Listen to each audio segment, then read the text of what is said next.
বিসমিল্লাহির রহমানির রহিম। প্রিয় দেশবাসী, শিশু, কিশোর কিশোরী, তরুণ তরুণী, ছাত্রছাত্রী, বয়স্ক, বৃদ্ধ, নারী পুরুষ সবাইকে আমার সালাম জানাচ্ছি। আসসালামু আলাইকুম।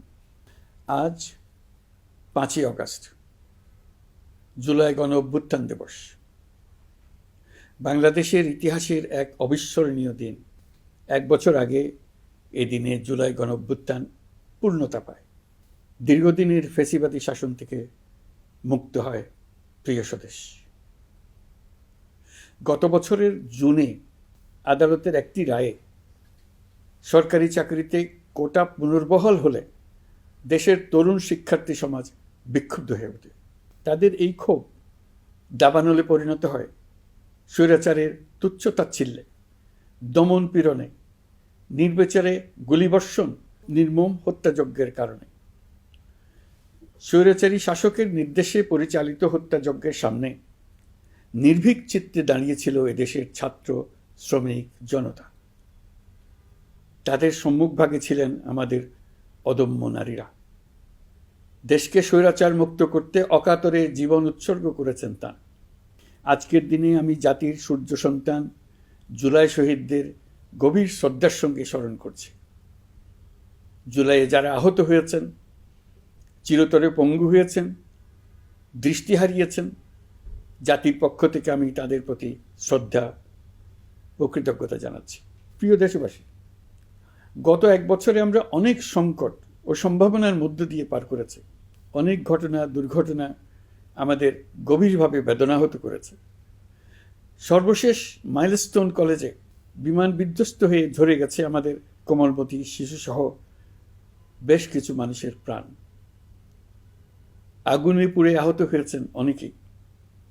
এই ঘটনা আমাদের সবাইকে শোকস্তব্ধ করে দিয়েছে। এই দুর্ঘটনায় নিহতদের আত্মার শান্তি কামনা করছি। যারা এখনো হাসপাতালে চিকিৎসাধীন, তাদের দ্রুত আরোগ্য কামনা করছি। এই ভয়াবহ দুর্ঘটনার পর সিঙ্গাপুর, চীন, ভারত সহ কয়েকটি দেশের যে সকল চিকিৎসক এবং নার্স আহতদের সেবায় অক্লান্ত পরিশ্রম করেছেন, তাদের প্রতি কৃতজ্ঞতা জানাচ্ছি। যারা রক্ত দিয়ে আহতদের পাশে দাঁড়িয়েছেন, কৃতজ্ঞতা জানাচ্ছি তাদের প্রতিও। প্রিয় দেশবাসী, জুলাই অভ্যুত্থানের পর আমরা অনেক দূর পথ অতিক্রম করে এসেছি। আমাদের জাতীয় জীবনে শান্তি শৃঙ্খলা ফিরে এসছে, অর্থনীতিতে গতিশীলতা এসছে, সংকট দূর হয়েছে। মাত্র কয়েকদিন আগে যুক্তরাষ্ট্রের সঙ্গে আমরা সফলতার সঙ্গে শুল্ক আলোচনা সমাপ্ত করেছি। এর ফলে আমাদের অর্থনীতির সম্ভাবনা বহুগুণ বেড়ে গিয়েছে। যখন 1 বছর আগে আমাদের অন্তর্বর্তীকালীন সরকার 16 বছর ব্যাপী একটানা ধ্বংসযজ্ঞ এবং লুটপাটে বিধ্বস্ত এক অর্থনীতির দায়িত্ব নিয়েছিলাম, তখন কারোরই মনে হচ্ছিল না এই বিধ্বস্ত অর্থনীতিকে আবার সহজে চালু করা যাবে। মাত্র 1 বছরের মধ্যে আমরা এতদূর রাস্তা অতিক্রম করতে পারবো, এটা চিন্তাই করা যায়নি। অর্থনীতি ঘুরে দাঁড়িয়েছে, এখন দ্রুত গতিতে এগিয়ে যাবার পালা। আমরা এখন অন্তর্বর্তী সরকার থেকে একটি নির্বাচিত সরকারের হাতে রাষ্ট্র পরিচালনার দায়িত্ব তুলে দেওয়ার দিকে অগ্রসর হচ্ছি। আমরা দায়িত্ব গ্রহণের 4 মাসের মাথায় জাতির উদ্দেশ্যে দেওয়া ভাষণে আমি প্রতিশ্রুতি দিয়েছিলাম 2026 সালের জুনের মধ্যে দেশের আগামী জাতীয় সংসদ নির্বাচন আয়োজন করব। তবে নির্বাচনের আগে আমাদের অত্যাবশ্যকীয় কয়েকটি কাজ সম্পন্ন করতে হবে। এর মধ্যে অন্যতম হল জুলাই ঘোষণাপত্র ও জুলাই সনদ। আজ জুলাই গণ অভ্যুত্থান দিবসে সকল রাজনৈতিক দলকে সঙ্গে নিয়ে আমরা জাতির কাছে জুলাই ঘোষণাপত্র উপস্থাপন করেছি। এই ঘোষণাপত্রে মহান মুক্তিযুদ্ধ সহ বাংলাদেশের মানুষের অতীতের বিভিন্ন ঐতিহাসিক ও গণতান্ত্রিক সংগ্রাম থেকে শুরু করে জুলাই অভ্যুত্থানের প্রেক্ষাপট বর্ণনা করা হয়েছে। আমাদের 3টি দায়িত্ব ছিল: সংস্কার, বিচার ও নির্বাচন। জুলাই অভ্যুত্থানের ছাত্র, শ্রমিক, জনতা দেয়ালে দেয়ালে যে প্রত্যাশার কথা লিখে রেখেছিল, তার অন্যতম ফোকাস ছিল রাষ্ট্র ব্যবস্থার গণতান্ত্রিক সংস্কার। সেই লক্ষ্যে আমরা বেশ কয়েকটি সংস্কার কমিশন গঠন করেছিলাম। তাদের মধ্যে প্রধান প্রধান সংস্কার কমিশনগুলো যে সুপারিশ পেশ করেছে সেগুলোর মধ্যে স্বল্প সময়ের মধ্যে আশু বাস্তবায়নযোগ্য বহু সংস্কার আমরা ইতিমধ্যে সম্পন্ন করেছি। এই সংস্কারগুলোর মাধ্যমে অর্থনৈতিক খাত, বিচার ব্যবস্থা ও জনপ্রশাসনে গতিশীলতা আসবে, স্বচ্ছতা ও জবাবদিহিতা বহুলাংশে বৃদ্ধি পাবে, দুর্নীতি, অনিয়ম ও হয়রানি হ্রাস পাবে। দীর্ঘমেয়াদী সংস্কার কাজ বাস্তবায়নের লক্ষ্যে আমরা জাতীয় ঐকমত্য কমিশন গঠন করেছিলাম। এই কমিশনে 30টির অধিক রাজনৈতিক দল ও জোট স্বতঃস্ফূর্তভাবে অংশগ্রহণ করেছে, তাদের মতামত দিয়েছে। প্রাথমিক পর্যায়ে ঐকমত্য কমিশন 166টি সুপারিশ নিয়ে 30টির বেশি রাজনৈতিক দলের সঙ্গে প্রায় 2 মাস ধরে দলগত ও জোটগতভাবে আলোচনা করেছিল। এই প্রক্রিয়ায় যেসব বিষয়ে রাজনৈতিক দলগুলোর মধ্যে ঐকমত্য প্রতিষ্ঠিত হয়েছিল সেগুলো বাদ দিয়ে কমিশনের পক্ষ থেকে 19টি মৌলিক সংস্কারের বিষয় চিহ্নিত করা হয়। দ্বিতীয় পর্যায়ে 23 দিন ধরে আলোচনা শেষে 19টি বিষয়ের বেশিরভাগ ক্ষেত্রেই ঐকমত্য প্রতিষ্ঠা করা সম্ভব হয়েছে, যদিও কয়েকটি ক্ষেত্রে কিছু কিছু রাজনৈতিক দলের নোট অফ ডিসেন্ট রয়েছে। সংস্কারের ক্ষেত্রে আমরা আমাদের লক্ষ্যে পৌঁছাতে পেরেছি। ঐকমত্য কমিশনের পরিচালনায় দেশের সকল রাজনৈতিক দল মিলে দীর্ঘদিন ধরে প্রতিনিয়ত আলাপ আলোচনার ভিত্তিতে জুলাই সনদ চূড়ান্ত হওয়ার পর্যায়ে এসছে। জুলাই সনদ একটি ঐতিহাসিক অর্জন। এটা শুধু আমাদের রাজনৈতিক ইতিহাসে নয়, বৃহত্তর পরিমণ্ডলের রাজনৈতিক ইতিহাসেও স্মরণীয় হয়ে থাকবে। দলিল তো স্মরণীয় হয়ে থাকবেই, এটা রচনার প্রক্রিয়াও স্মরণীয় হয়ে থাকবে। এই দলিল প্রণয়নের জন্য আমি সকল রাজনৈতিক দলের নেতৃবৃন্দকে এবং ঐকমত্য কমিশনের সদস্যবৃন্দকে, বিশেষ করে এই উদ্যোগের নেতৃত্ব দানকারী প্রফেসর আলী রিয়াজকে জাতির পক্ষ থেকে অশেষ কৃতজ্ঞতা ও ধন্যবাদ জানাচ্ছি। রাজনৈতিক দলের প্রতিনিধিরা অত্যন্ত সৌহার্দ্যপূর্ণ পরিবেশে আলোচনায় অংশ নিয়েছেন। মতপার্থক্য থাকা সত্ত্বেও সকল রাজনৈতিক দলের মধ্যে ঐকমত্য তৈরির চেষ্টা ছিল।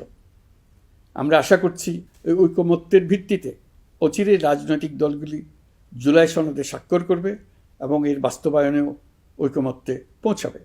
জুলাই সনদ বাংলাদেশে সুষ্ঠুভাবে ক্ষমতা হস্তান্তর, জবাবদিহিমূলক রাষ্ট্রীয় প্রতিষ্ঠানগুলোর স্বাধীনতা ও সক্ষমতা, নাগরিক অধিকারের সত্যিকারের বাস্তবায়ন, রাষ্ট্রীয় সম্পদ ও সামর্থ্যের ব্যবস্থাপনা নিশ্চিত করবে। আমাদেরকে নিশ্চিত করতে হবে ভবিষ্যতের কোনো সরকারই যেন আর ফ্যাসিস্ট হয়ে উঠতে না পারে।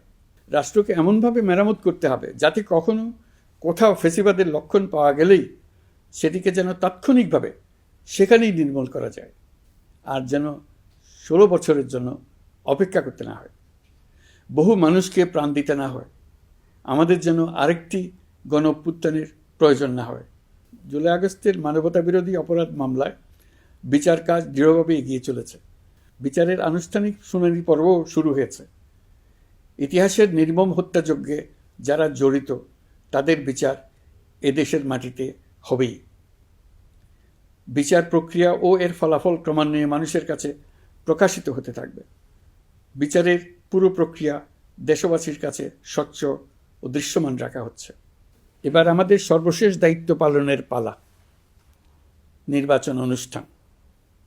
আজ এই মহান দিবসে আপনাদের সামনে এই বক্তব্য রাখার পর থেকেই আমরা আমাদের সর্বশেষ এবং সবচাইতে গুরুত্বপূর্ণ অধ্যায়ে প্রবেশ করব। আমরা এবার একটা নির্বাচিত সরকারের কাছে দায়িত্ব হস্তান্তরের প্রক্রিয়া শুরু করব।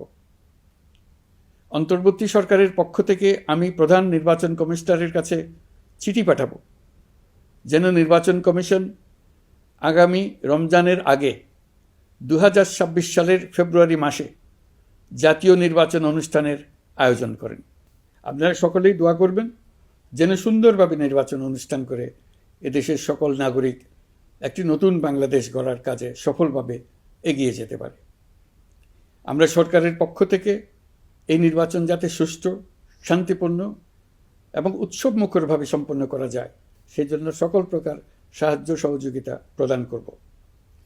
এবারের নির্বাচন যেন আনন্দ উৎসবের দিক থেকে, শান্তি শৃঙ্খলার দিক থেকে, ভোটার উপস্থিতির দিক থেকে সৌহার্দ্য ও আন্তরিকতার দিক থেকে দেশের ইতিহাসে স্মরণীয় হয়ে থাকে।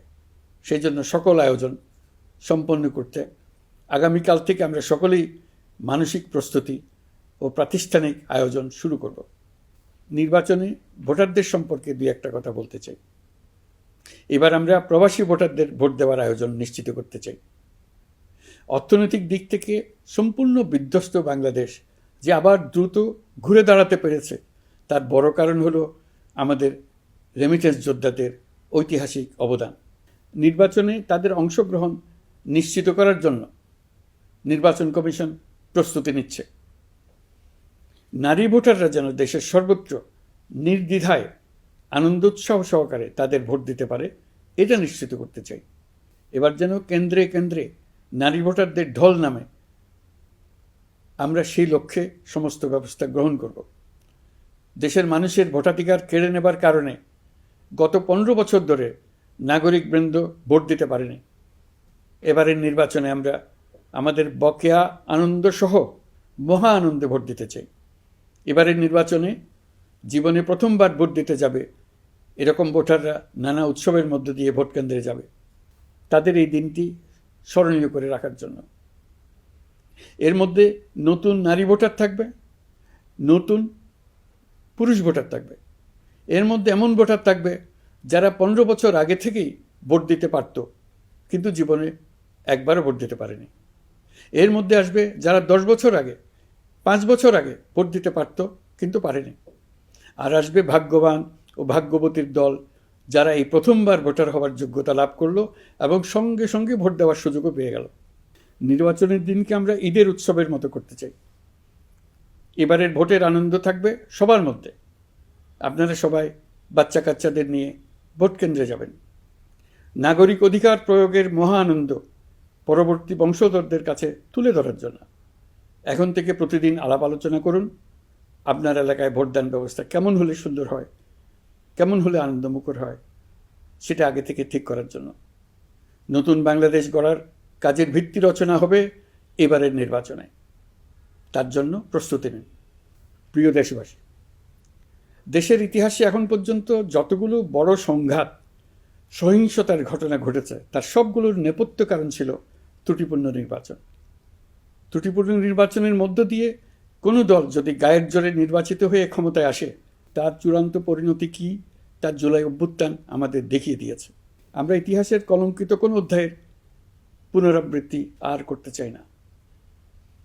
আপনারা প্রত্যেকেই অবগত আছেন, একটা গোষ্ঠী নির্বাচনকে বাধাগ্রস্ত করার জন্য উন্মুখ হয়ে আছে।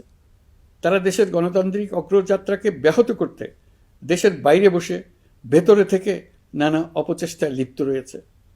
আমাদেরকে অবশ্যই খেয়াল রাখতে হবে তারা যেন নির্বাচনকে সংঘাতময় করে তোলার কোনো রকমের সুযোগ না পায়।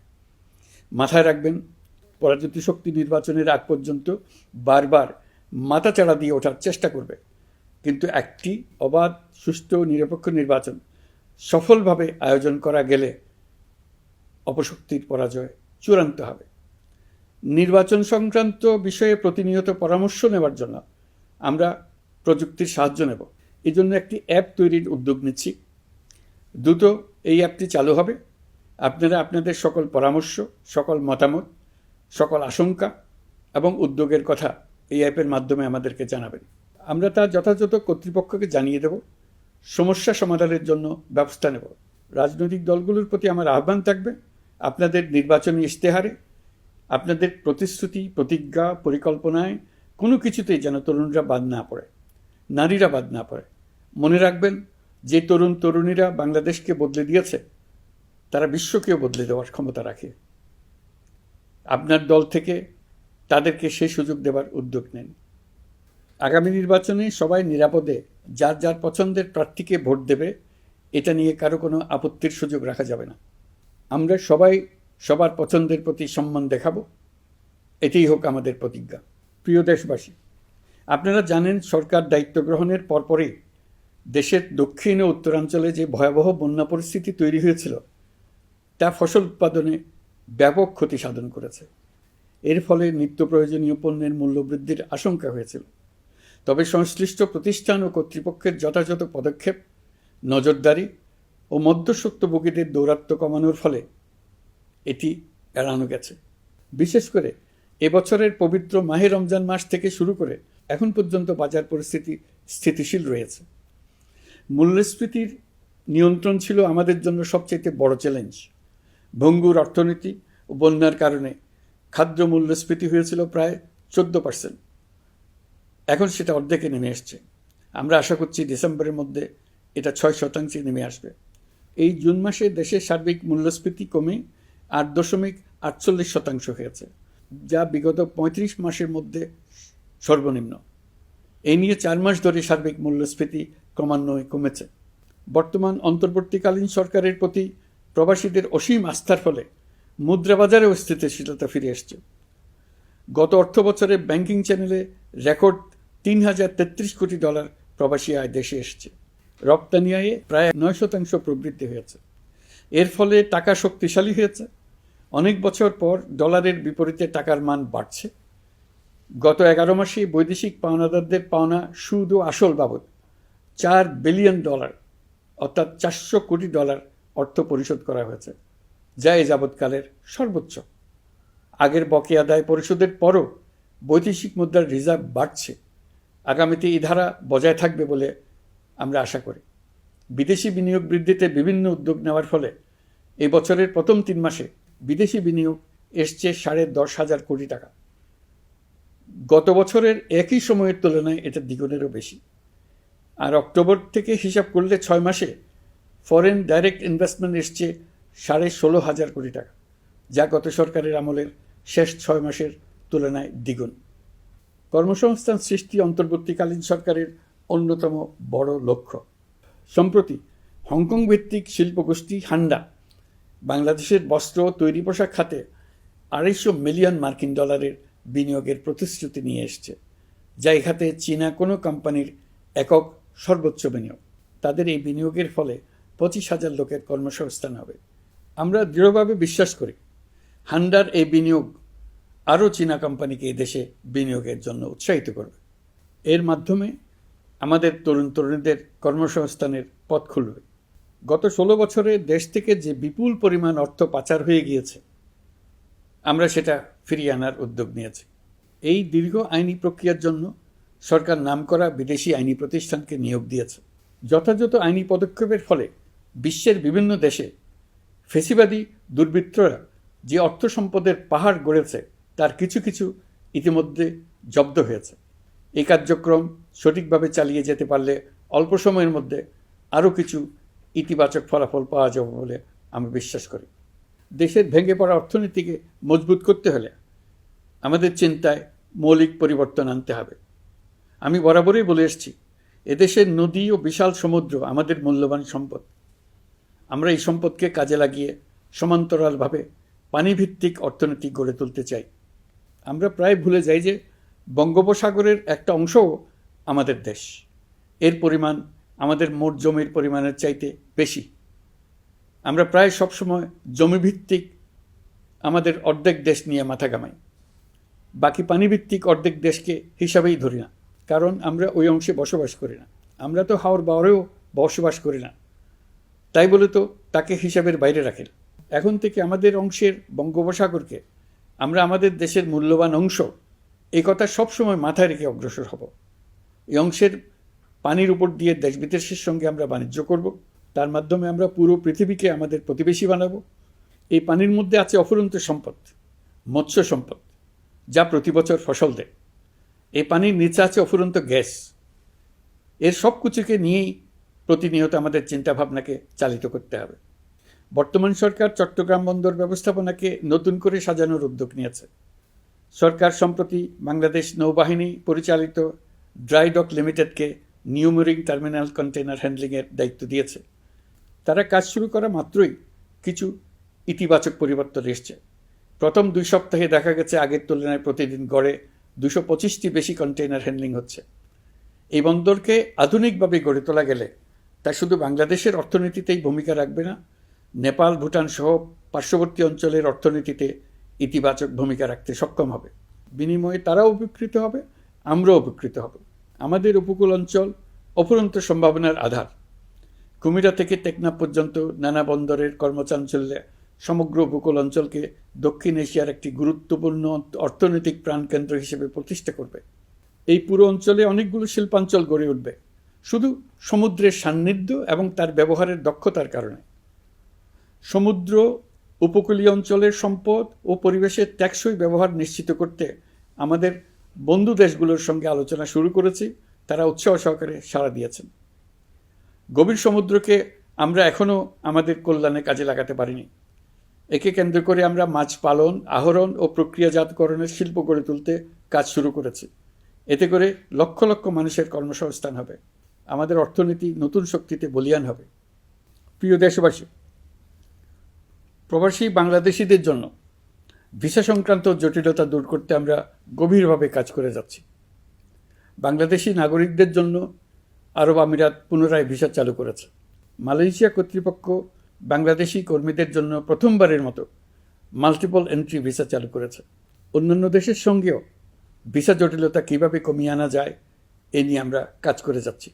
আগামী 5 বছরে জাপানে অন্তত 1 লক্ষ বাংলাদেশি তরুণদের পাঠানোর প্রস্তুতি শুরু করেছে। তরুণদের সেখানে পাঠানোর জন্য বিশেষ প্রশিক্ষণ, অন্যান্য ব্যবস্থাও আমরা নিতে শুরু করেছি। এর পাশাপাশি আমরা ইতালি, দক্ষিণ কোরিয়া, সার্বিয়া সহ বিভিন্ন দেশে দক্ষ কর্মীদের পাঠানোর উদ্যোগ নিয়েছি।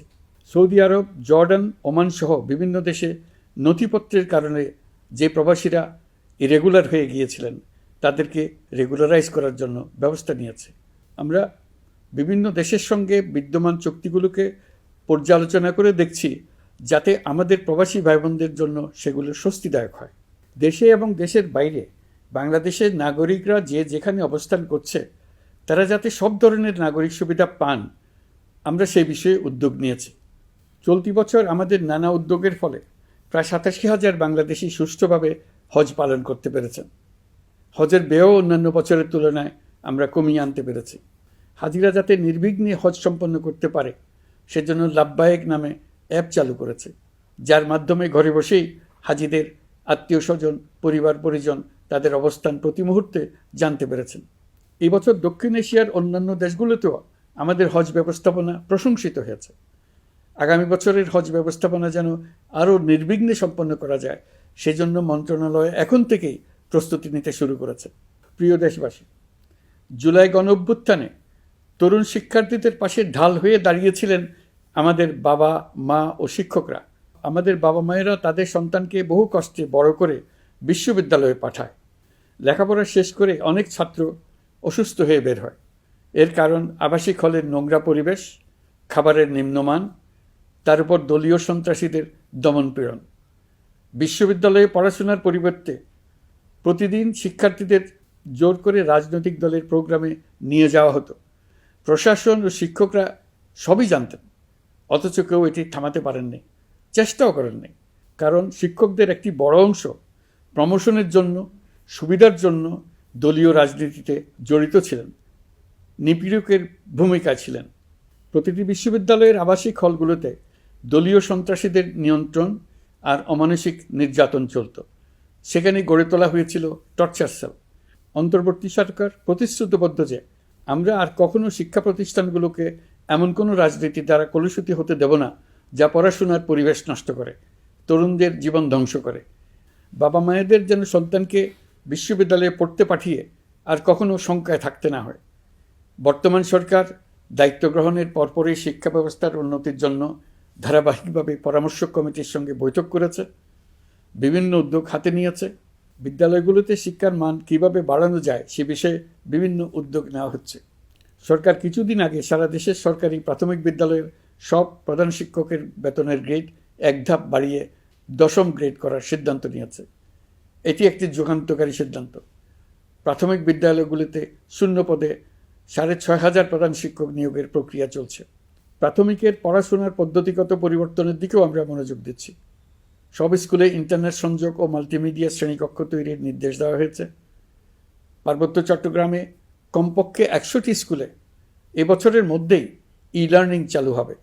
ঢাকা চট্টগ্রামের অভিজ্ঞ শিক্ষকরা প্রযুক্তির সহায়তায় এসব স্কুলে শিক্ষকতা করে সেখানকার শিক্ষক ঘাটতি পূরণ করবেন। যেসব এলাকায় বিদ্যুতের ঘাটতি রয়েছে সেখানে সোলার প্যানেল বসিয়ে বিদ্যুতের ঘাটতি নিরসন এবং মোবাইল নেটওয়ার্ক ও স্টারলিংক পরিষেবা ব্যবহার করে এই সংকট মোকাবেলা করা হচ্ছে। স্কুলগুলোতে মেয়েদের জন্য বিশেষ ব্যবস্থা গ্রহণ করে তাদের পড়াশোনার উপযোগী করে তোলা হচ্ছে। স্কুলের অবকাঠামোকে নারীবান্ধব করে তুলতে স্কুল ভবন নির্মাণের সময় কমিটিতে নারী স্থপতি রাখার নিয়ম করা হয়েছে। আমাদের লক্ষ্য হলো স্কুল ভবনের ডিজাইন থেকে শুরু করে পড়াশোনার পরিবেশ চিন্তাভাবনায় মেয়েদেরকে বিশেষভাবে গুরুত্ব দেওয়া, যাতে তারা ব্যক্তিগত নিরাপত্তা ও স্বাস্থ্যের দিক থেকে স্বস্তিদায়ক পরিবেশে পড়াশোনা করতে পারে। প্রিয় দেশবাসী, জুলাই গণ অভ্যুত্থানে শহীদ ও আহত যোদ্ধাদের জন্য আমরা নিরলসভাবে কাজ করে যাচ্ছি।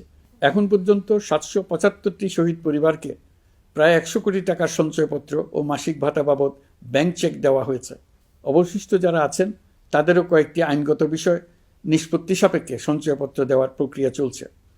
এর পাশাপাশি আহত 13,800 জন জুলাই যোদ্ধাকে 3টি ক্যাটাগরিতে নগদ টাকা ও চেক বাবদ 153 কোটি 4 লাখ টাকা প্রদান করা হয়েছে। 78 জন অতি গুরুতর আহত জুলাই যোদ্ধাকে সিঙ্গাপুর, থাইল্যান্ড, তুরস্ক এবং রাশিয়ার উন্নত চিকিৎসার জন্য পাঠানো হয়েছে এবং চিকিৎসা ব্যয় বাবদ এ পর্যন্ত প্রায় 100 কোটি টাকা ব্যয় হয়েছে। আহতদের পুনর্বাসনের জন্য সরকারের সবকটি মন্ত্রণালয়ের সম্মিলিত প্রচেষ্টায় বিভিন্ন ধরনের উদ্যোগ নেওয়া হচ্ছে। ফেসিবাদী সরকারের আমলে দেশের শহরে বন্দরে হাজারো প্রতিষ্ঠান, সড়ক, সেতু, সেনানিবাস, যুদ্ধজাহাজ, স্কুল, কলেজ, বিশ্ববিদ্যালয়ের নাম পরিবর্তন করে স্বৈরাচার তার নিজের এবং নিজের পরিবারের সদস্যদের নামে চালু করেছিল। আমরা সব নাম পরিবর্তন করে আগের নাম বা মানানসই নাম করে দিয়েছি। প্রিয় দেশবাসী, অন্তর্বর্তীকালীন সরকার এমন এক অবস্থায় দেশের দায়িত্বভার গ্রহণ করেছিল যখন প্রতিটি গণতান্ত্রিক প্রতিষ্ঠান, অফিস, আদালত বিধ্বস্ত অবস্থায় ছিল।